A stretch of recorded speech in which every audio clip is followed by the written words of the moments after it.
নমস্কার বন্ধুরা, আজ আমি রান্না করেছিলাম শুটকি মাছের একটি রেসিপি। তা তোমাদের সাথে সেটাই আমি একটু শেয়ার করে নেব। তা রান্নাটা করতে কী কী লেগেছিলো সেটা দেখিয়ে দিই আগে।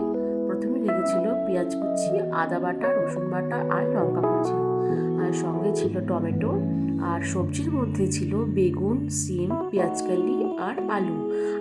আর শুটকি মাছটা আমি নিয়েছিলাম এটা ছিল লোটে শুটকি।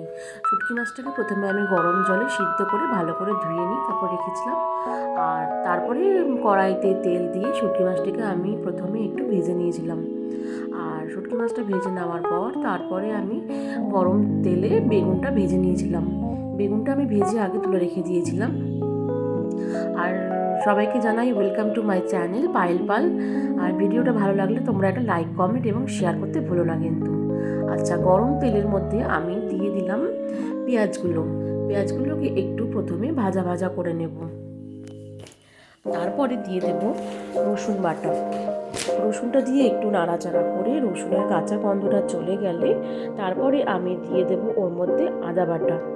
ঠিক একইভাবে আদা বাটাটাকেও একটু নেড়ে চেড়ে নিয়ে কাঁচা গন্ধটা কাটিয়ে নেব। তারপরে আমি ওর মধ্যে অ্যাড করব সমস্ত কেটে রাখা সবজিগুলো। তারপরে দিয়ে দেবো একটু স্বাদ মতো নুন আর পরিমাণ মতন হলুদ দিয়ে ভালো করে আমি সবজিগুলোকে নাড়াচাড়া করে নেব। তারপরে দিয়ে দেবো একটু সবজিগুলো মজে আসলে দিয়ে দেবো টমেটো আর কাঁচা লঙ্কাগুলো কেটে রাখা। এরপরে দিয়ে দেবো এর মধ্যে ভেজে রাখা শুটকি মাছগুলো। শুটকি মাছের সাথে সবজিগুলোকে ভালো করে মিশিয়ে নিতে হবে।